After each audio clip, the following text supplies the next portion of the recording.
Okay, so oh, All right. Um, Even though that is a really, really sad and painful song for me right now, um, starting our reading week with Hayley Williams being absolutely badass, and I love her so much. Welcome, I everyone. definitely do. So, welcome to everybody on Twitch, YouTube, Discord, and the Tiki Talkie. Um, I hope you guys are well, had a good weekend. Yesterday was Diwali, and for Diwali, we had our little family shindig, as we do every year, and I I think I gained a couple of kilograms just yesterday alone. Yeah. So if you're on TikTok, please tap the screen, share the live, make sure that get some visibility. And yes, let's begin chapter 17. So we are almost at the end of How to Be an Anti-Racist by Ibram Kendi. And the last chapter, we went over the concept of failure and the idea that we can succeed by being absolutely radical from the jump. He also went over the terms demonstration and protest, using them interchangeably.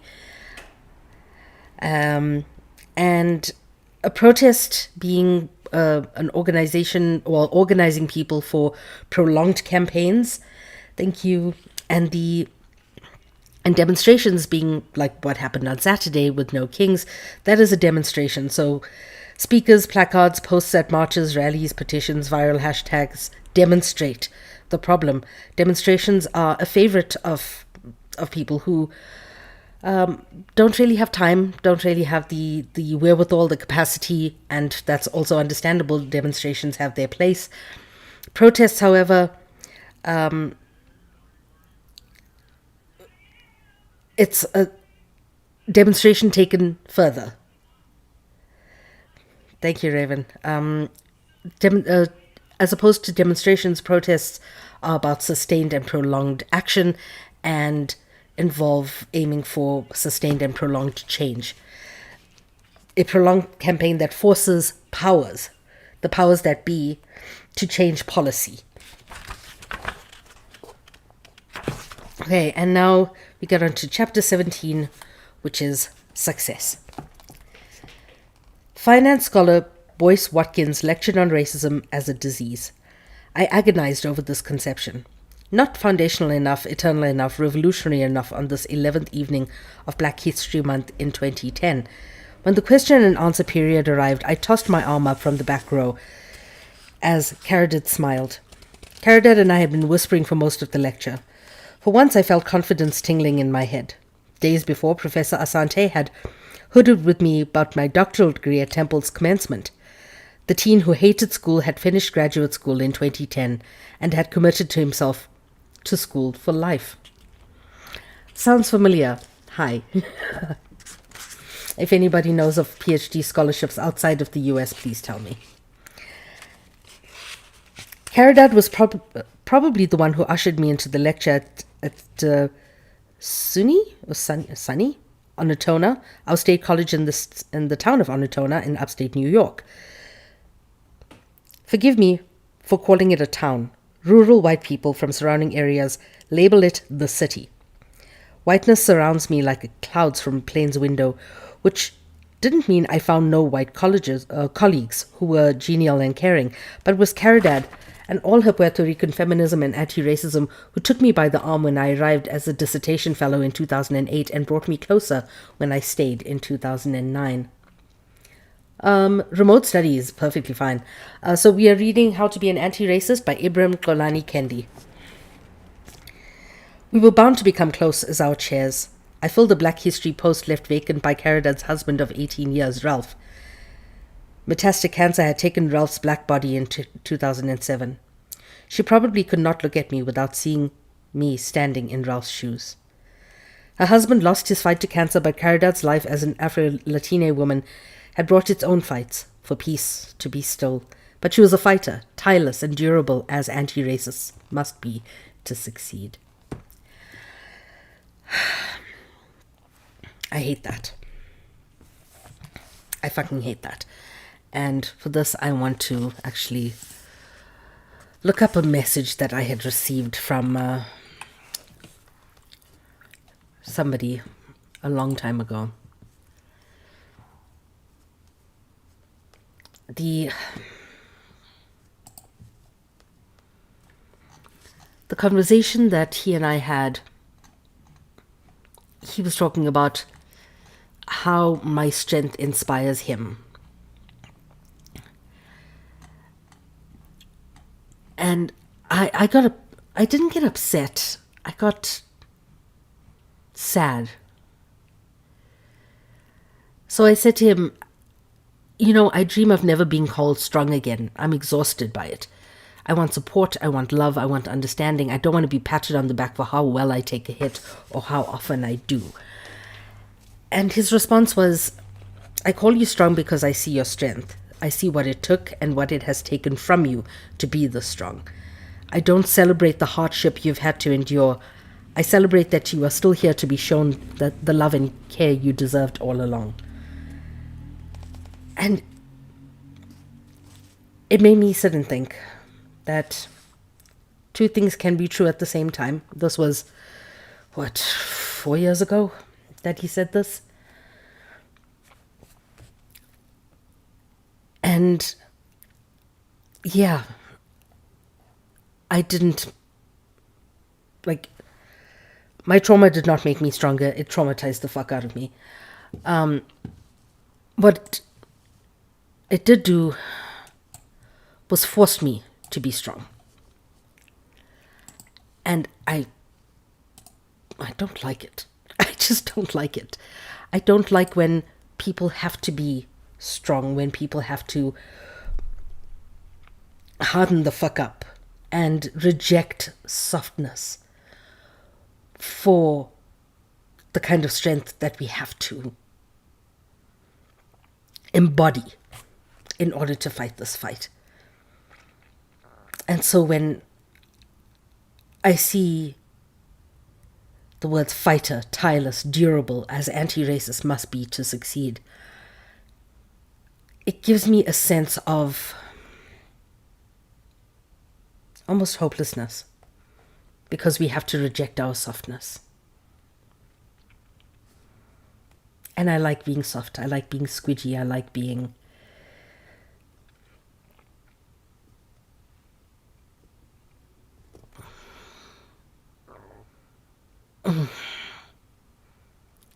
I like being vulnerable and tender.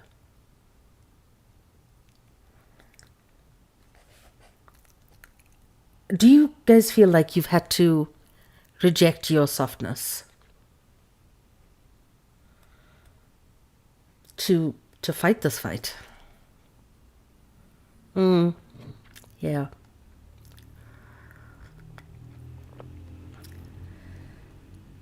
And so I think about what it would take to succeed. And when I first read this book, I didn't finish it, so I didn't get this far. So I'm reading as fresh as you are right now. I didn't get this far, and I think he's going where, if he is going where I think he's going, we're gonna like this. Success, the dark road that we fear. Where anti-racist power and policy predominate. Where equal opportunities and thus outcomes exist between equal groups. Where people blame policy, not people, for societal problems. Where nearly everyone has more than they have today. Where racist power lives on in the margins, like anti-racist power does today. Where anti-racist ideas are common, more success is written. The story of our generations will be based on what we are willing to do. Are we willing to endure the grueling fight against racist power and policy? Are we willing to transform the anti-racist power we gather within us to anti-racist power in our society? Caridad was willing, which strengthened my will. She understood that even as her students struggled with racist and gender racist and queer racist and class racist ideas, They also had within them the capacity to learn and change. She did not free the anti-racist power within them with ideological attacks. Her classes were more like firm hugs tailored to each student experience, compelling self-reflection. I love that. I love it when people have capacity and platforms to do that. Most of us don't. We don't have the privilege of having a classroom where you can meet people exactly where they're at. And I wish we did. She took her Black and Latine students who were fighting their own anti-African cultural conditioning to Ghana each year, where they found themselves eagerly immersed in their African ancestry by the trip's end. Meanwhile, I fought to survive at the intersections. The impulses of my bigoted past constantly threatened to take me back to the plantation of racist power. Caridad extended the arms of Kayla, Yaba, and Wekia around me, ensuring I did not revert to my old thinking when I left Temple. Instead of describing racism as a disease, don't you think racism is more like an organ? I asked the lecturer. Isn't racism essential for America to function? Isn't the system of racism essential for America to live? All my leading questions did not bait him into a defense of his diseased conception. Too bad. I wanted to engage him. I was not much of an intellectual. I closed myself off to new ideas that did not feel good. Meaning, I shopped for conceptions of racism that fit my ideology and self-identity. Now, looking for that, you know that it spells trouble. Because if you're looking for confirmation bias, you won't find it in anti-racist work.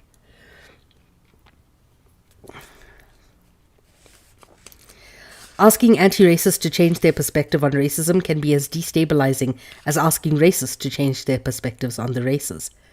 Anti-racists can be as doctrinaire in their view of racism as racists can be in their view of not racism. How can anti-racists ask racists to open their mind and change when we are close-minded and unwilling ourselves? I ignored my own hypocrisy, as people customarily do when it means giving up what they hold dear. Giving up my conception of racism meant giving up my view of the world and myself. I would not without a fight. I would lash out at anyone who attacked me with new ideas unless I feared and respected them, like I feared and respected Kayla and Yaba. I derived my perspective on racism from a book I first read in graduate school, when both Hillary Clinton and Bernie Sanders spoke of institutional racism on the presidential campaign trail in 2016. When activists who demonstrated at their events spoke of institutional racism, they were using, whether they realized it or not, a formulation coined in 1967 by Black Power activist Kwame Ture and political scientist Charles Hamilton in Black Power, The Politics of Liberation in America. And I actually need to put that book into the server.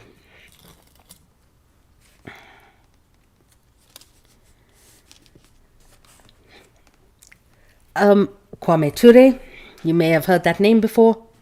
You may have heard it as another name. He used to be known as Stokely Carmichael, and it is essential to read and or listen to Stokely Speaks. Stokely Carmichael changed his name to Kwame Ture, reconnecting with his roots. He said he did not want the enslaver's name.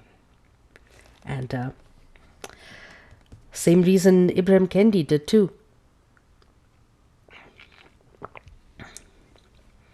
Racism is both overt and covert, Ture and Hamilton explained. It takes two closely related forms: individual whites acting against individual black people, and acts by the total white community against the black community. We call these individual and institutional racisms. The first consists of overt acts by individuals. The second type is less overt, more subtle, less identifiable in terms of specific individuals committing these acts. They distinguished, for example, the individual act of racism of white terrorists who bomb a black church and kill black children from the institutional racism of when in that same city, Birmingham, Alabama, 500 black babies die each year because of the lack of proper food, shelter, and medical facilities. An incredibly simple and effective way of explaining it. It is, as I thought upon my first read, the gloomy system that keeps us down and dead. The system's acts are covert, just as racist acts and ideas of the people are implicit. I could not wrap my head around the system or precisely define it. But I knew the system was there, like the polluted air in our atmosphere, poisoning black people to the benefit of white people. Now, this is something that my parents told me in 1994. 1994 was our first democratic election in South Africa.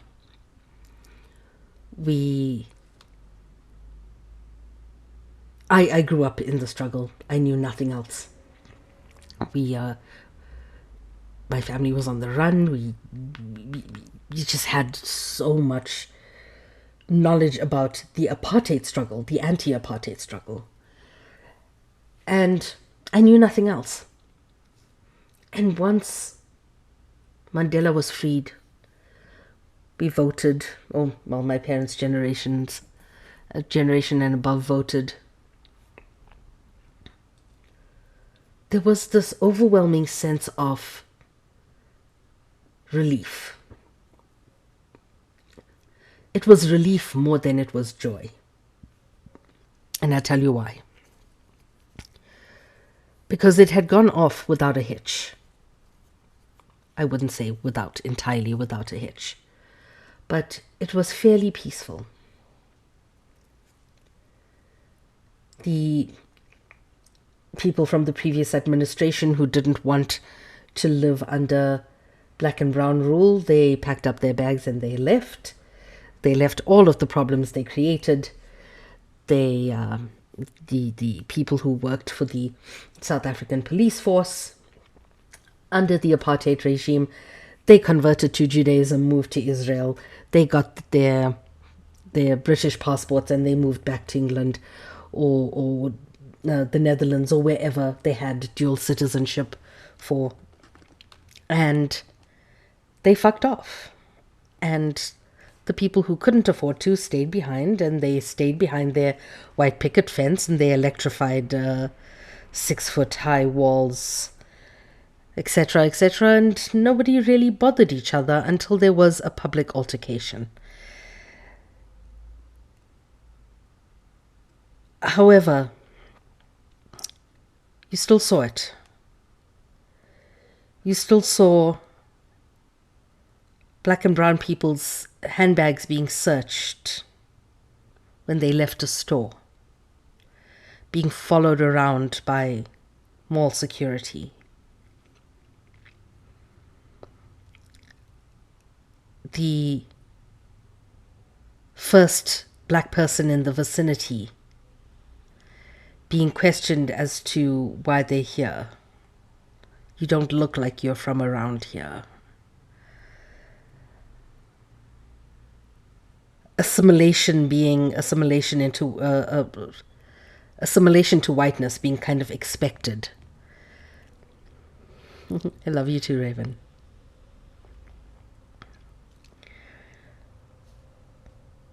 We had all of these layers that were building, and my parents sat me down, and this is both my parents who said this, that yeah, the anti-apartheid struggle may be over, but the struggle for liberation isn't. And the reason that the struggle for liberation is not over is because we still have an ideological, economic, and gendered battle to fight. We have not won the class war.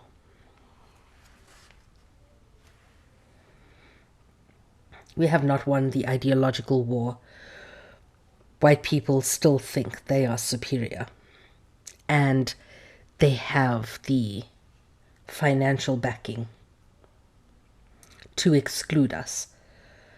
And when I started my first full-time job, I saw what my mother meant by that. That this ideological war is still going on 30 years after apartheid supposedly ended, and how every single boardroom I have stepped into, every single board of directors, every single executive I have stepped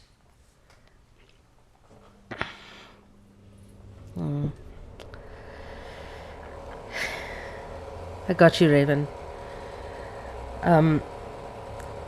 Every single office space I've stepped into, the majority are still white. And the fact that affirmative action or black economic empowerment has still benefited people who benefit from capitalism, patriarchy, and whiteness and white supremacy. They're still leading all of those spaces. I saw what they meant when they said we have a bigger battle to fight. We have an ideological one. We can't see our enemy. Yeah, we can point our fingers at the billionaires. We need to take down the systems that enable it.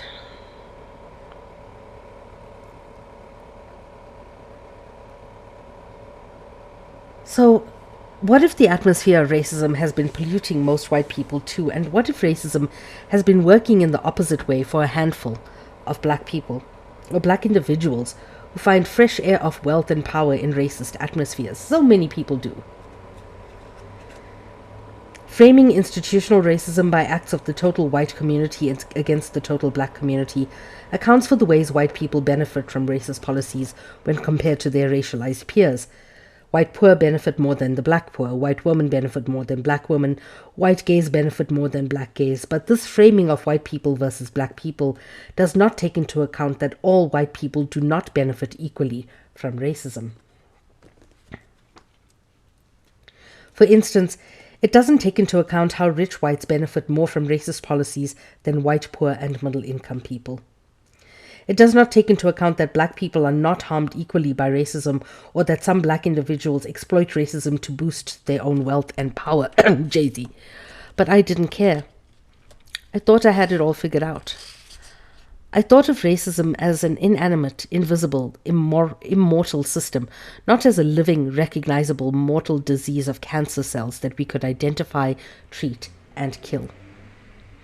I considered the system as essential to the US and the Constitution. At times I thought white people covertly operated the system, fixed it to benefit the total white community at the expense of the total black community. The construct of covert institutional racism opens American eyes to racism and, ironically, closes them too.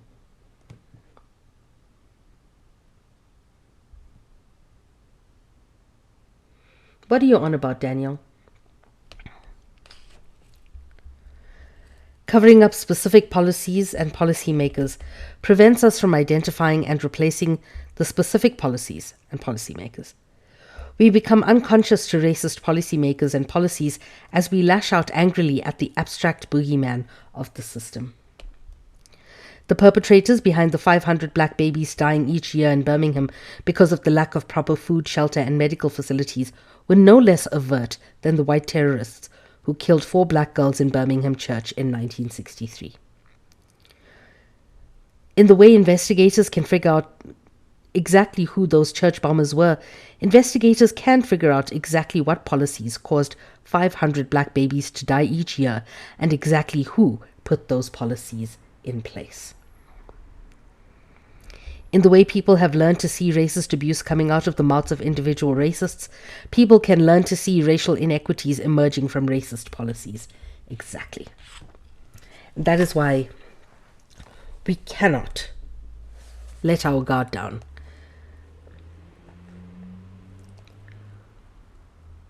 We have to pinpoint these are the people who are making these policies.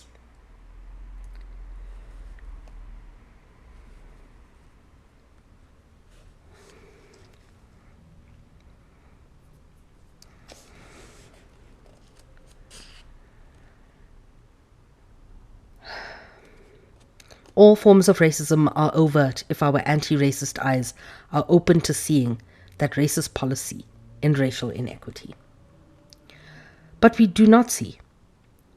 Our eyes have been closed by racist ideas and the unacknowledged bond between the institutional racist and the post-racialist. Or the anti-racist and the post-racialist. They bond on the idea that institutional racism is often unseen and unseeable, which is not the case. It's not an invisible boogeyman. It's ideology. And we know who latches onto it. We know that Trump is a fucking racist. We know that it's his cabinet. Oh, it's his government doing this. And we can point to the people writing and formulating and enacting these policies.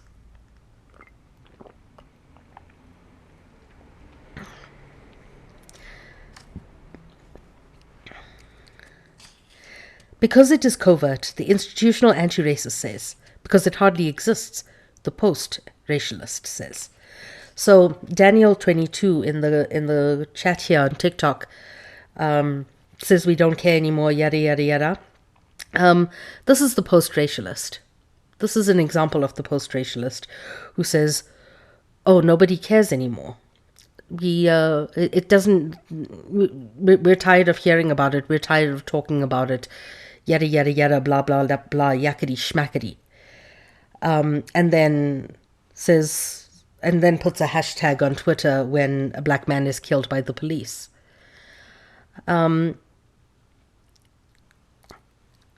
So I wrote a piece on post-racialism, on the myth of the racialist society, post-racial society, on Patreon, if you want to check that out. A similar bond exists between implicit bias and post-racialism. They bond on the idea that racist ideas are buried in the mind because they are implicit and unconscious, implicit bias says, because they are dead, post-racialism says. Ture and Hamilton could not have foreseen how their concepts of overt and covert racism could be used by people across the ideological board to turn racism into something hidden and unknowable. Ture and Hamilton were understandably focused on distinguishing the individual from the institutional. They were reacting to the same moderate and liberal assimilationist forces that all these years later still reduce racism to individual acts of white Klansmen and Jim Crow politicians, and Tea Party Republicans and N-word users, and white nationalist shooters and Trumpian politicos. Yeah, I mean, I'm not gonna block him or anything. Yeah, abso-fucking-lutely.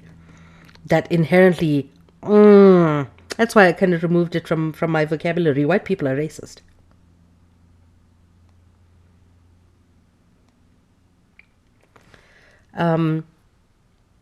Yeah, don't block Daniel. He's boosting the live by giving a little bit of engagement.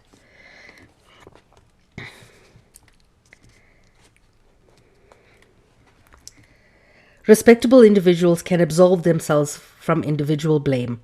They would never plant a bomb in a church. They would never stone a black family, Ture and Hamilton wrote. But they continued to support political officials and institutions that would and do perpetuate institutionally racist policies.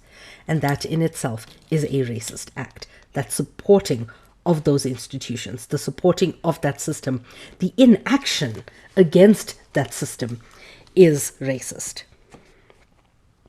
And so there's no inherent or not inherent racism. There is only racism and anti-racism. The term institutionally racist policies is more concrete than institutional racism. The term racist policies are more concrete than institutionally racist policies, since institutional and policies are redundant, because policies are as a result of the institution, right? But I still occasionally use the terms institutional racism and systemic racism and structural racism and overt and covert. They are like my first language of racism. But when we realized old words do not exactly and clearly convey what we're trying to describe, we should turn to new words.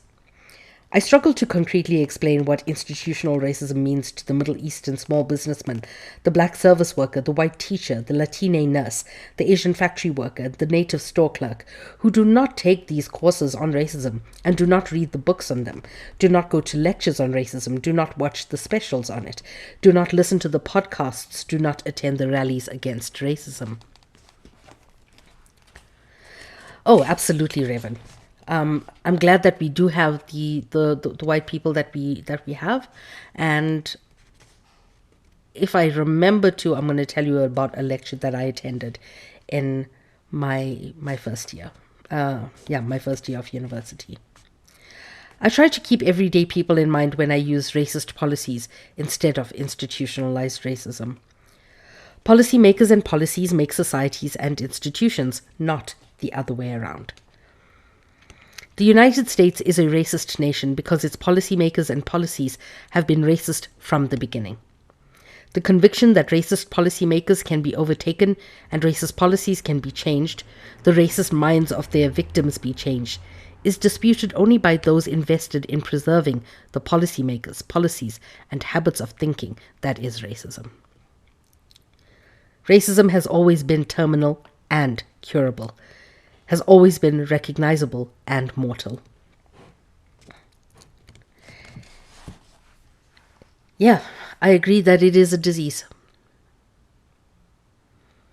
It is a cancer. And it metastasizes the less we act. It just grows and grows, and it becomes more and more painful and too large to deal with in some cases. Because, the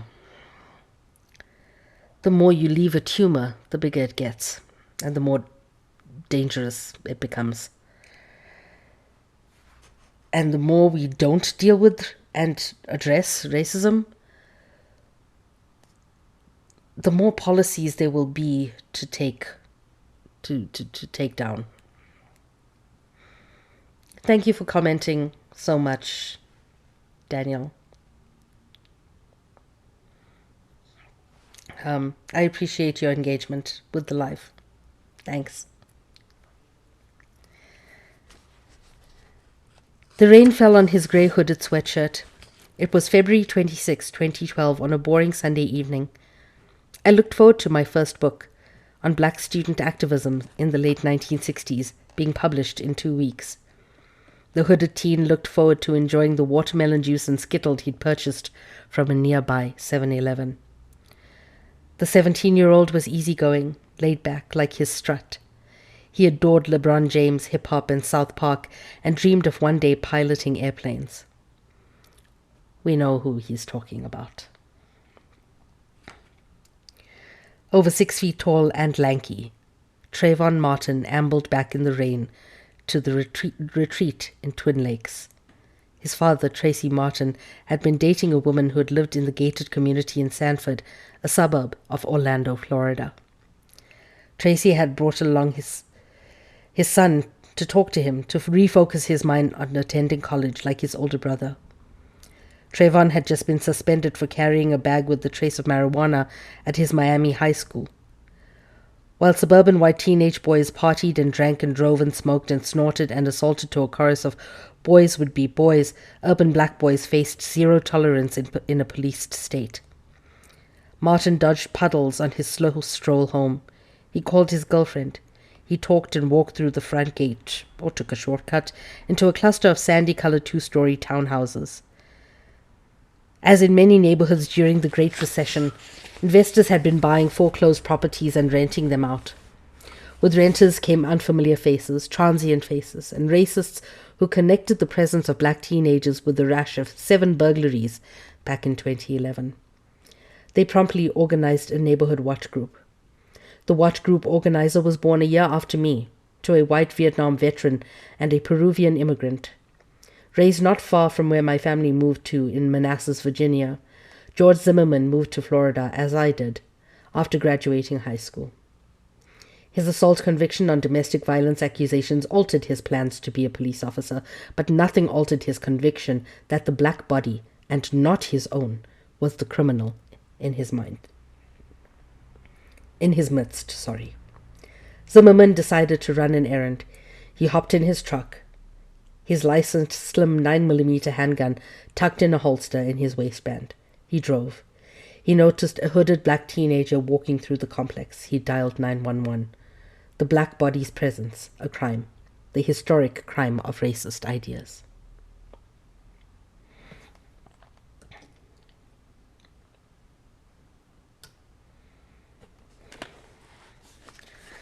I did not plan for my second book to be a history of racist ideas, as Zimmerman zeroed in on what could have been any black male body, as he zeroed in on the teenager President Obama thought could have been my son.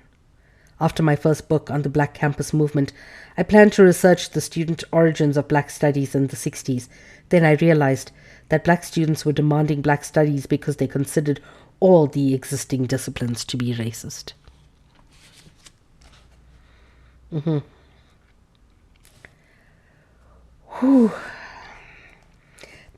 That they were identifying as not racist, like segregationists were calling racist. The Black students were calling them both racist, redefining these ideas. I wanted to write a long history using Black students' redefinition of these ideas, but the daunting task scared me, like Zimmerman's glare scared Martin. Martin called a friend and told a friend he was being followed. He picked up the pace. "Hey, we've had some break-ins in my neighborhood," Zimmerman told the 911 dispatcher. "And there's a real suspicious guy. This guy looks like he's up to no good. He's on drugs or something. Dark hoodie, like a grey hoodie." He asked how long it would take for an officer to get there because these assholes, they always get away. Martin ran. Zimmerman leapt out of his car in pursuit, gun at his waist, phone in hand. The dispatcher told him to stop. Zimmerman ended the call and caught up to Martin. A dozen or so minutes after 7 p.m., only one person living knows exactly what happened next. Zimmerman probably fighting to apprehend the criminal, Martin probably fighting off the actual criminal for his life. Zimmerman squeezing the trigger and ending Martin's life, claiming self-defense to save his own life, a jury agreeing on July 13, 2013.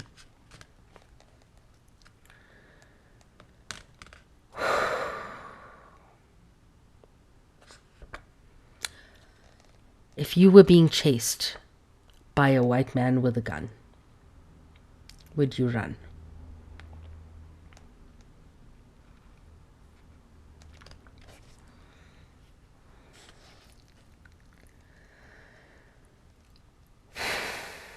I would.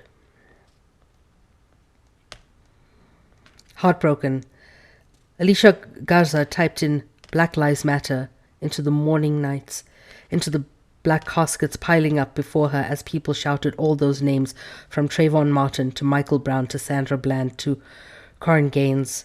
The deaths and accusations and denials and demonstrations and deaths gave me strength each day to search for Stamped from the Beginning, to research for Stamped from the Beginning. By December of 2012, I was finding and tagging every racist idea I could find from history. Racist ideas piled up before me like trash at a landfill. Tens of thousands of pages of black people being trashed as natural or nurtured beasts, devils, animals, rapists, slaves, criminal kids, predators, brutes, idiots, prostitutes, cheats, and dependents. More than 500 years of toxic ideas on the black body.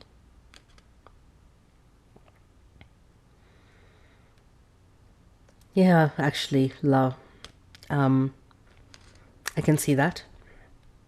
A lot of people might freeze.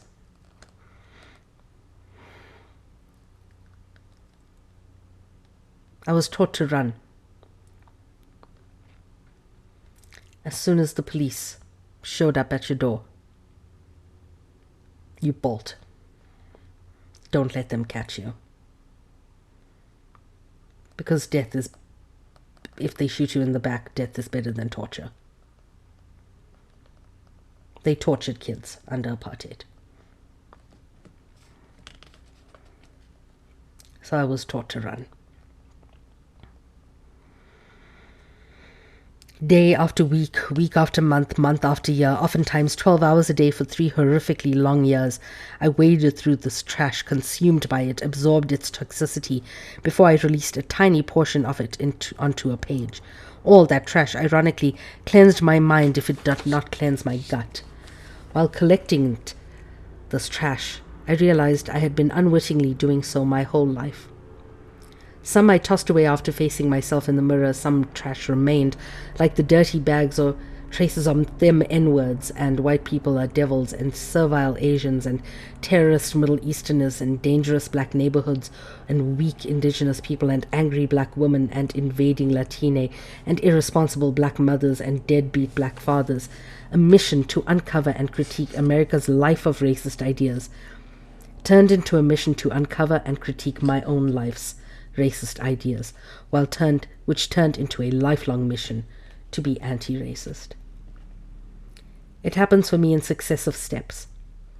These steps to being an anti-racist, to stop using the "I am not racist, I can't be racist" defense of denial, to admit the definition of racist, someone who is supporting racist policies or expressing racist ideas, confessing the racist policies I support and racist ideas I express, accepting their source, my upbringing, inside a nation making us racist. I acknowledge the definition of anti-racist, someone who is supporting anti-racist policies or expressing anti-racist ideas. I struggle for anti-racist power and policy in my spaces, seizing a policy-making position, joining an anti-racist organization or protests, publicly donating time or privately donating funds to anti-racist policymakers, organizations, and protests fixated on changing power and policy. I struggle to remain at the anti-racist intersections where racism is mixed with other bigotries, eliminating racial distinctions in biology and behavior, equalizing racial distinctions in ethnicities, bodies, cultures, colors, class, space, gender, sexuality. I struggle to think with anti-racist ideas, seeing racist policy and racial inequity, leveling group differences, not being fooled into generalizing individual negativity, not being fooled by misleading statistics or theories that blame people for racial inequity. Racist ideas fooled me nearly my whole life. Same.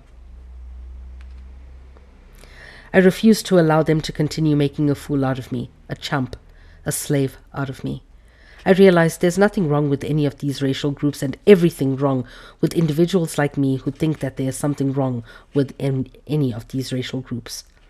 It felt so good to cleanse my mind, but I did not cleanse my body. I kept most of the toxic trash in my gut between 2012 and 2015. I didn't talk about most of it, tried to laugh it off, did not address the pain of feeling the racist ideas butchering my black body for centuries. But how could I worry about my body as I stared at police officers butchering the black body almost every week on my cell phone? How could I worry about my body when racists blamed the dead, when the dead loved one cried and raged and numbed? How could I worry about my suffering while Sadiqa suffered?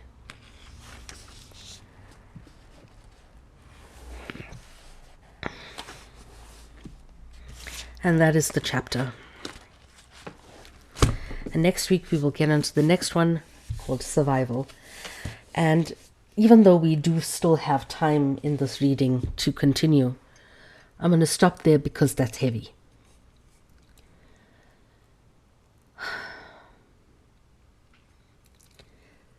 The heaviness that lies in acknowledging our own complicity in a racist system, in recognizing the wrongs that we have done, that we will do, that we most likely will have and have perpetuated.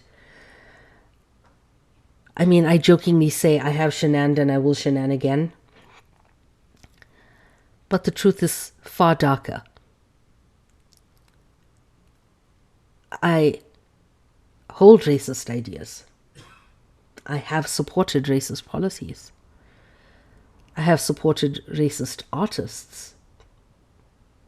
I have supported racist politicians. I have supported racist writers.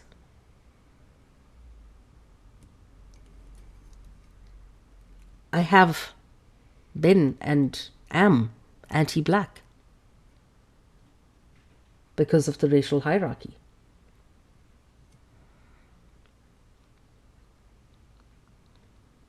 And I most likely will say or do something anti-black again, as I have done in the past. I am not a safe space. I never will be a safe space. the only safe space that there is for the most marginalized people is with themselves. And yes, I am marginalized. I'm not the most marginalized in the world.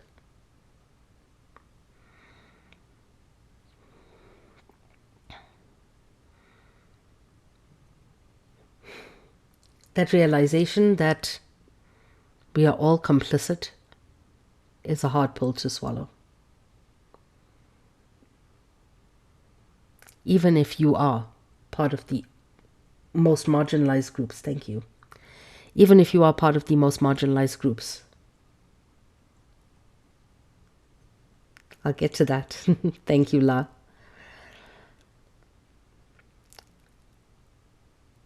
Knowing that you can be discriminatory, knowing that you can be complicit in another person's pain, in another person's discrimination, in another person's oppression. It's tough. It's a tough realization.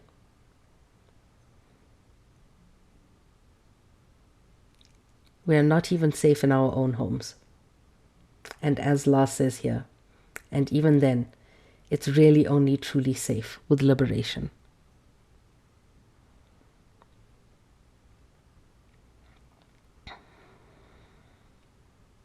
We are only truly safe when we are liberated. And I will leave it there for today. I'm going to say goodbye to all of you on all channels now. I'm not going to stick around on TikTok as I usually do. So please remember, I have Patreon. I have a podcast on Patreon, which is mostly writing nowadays because of time and energy. I have a Substack.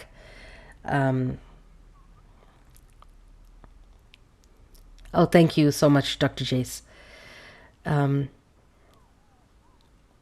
Yeah, I have the Patreon, which is in the link in my link tree. I have the Substack, and we've got the server, which is also in my link tree if you want to join the Discord server. And then follow me on the red app and the purple apps. You know what those are. And if you cannot subscribe, then please consider dropping a little bit of a tip to the coffee or PayPal links in my bio.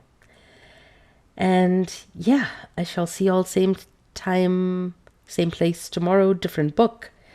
We are continuing to read Orientalism by Edward Said. And so, yeah, I shall see you all tomorrow, and I'll see you all on the TikTok streets if you are that way inclined. Have a wonderful evening. Rest well.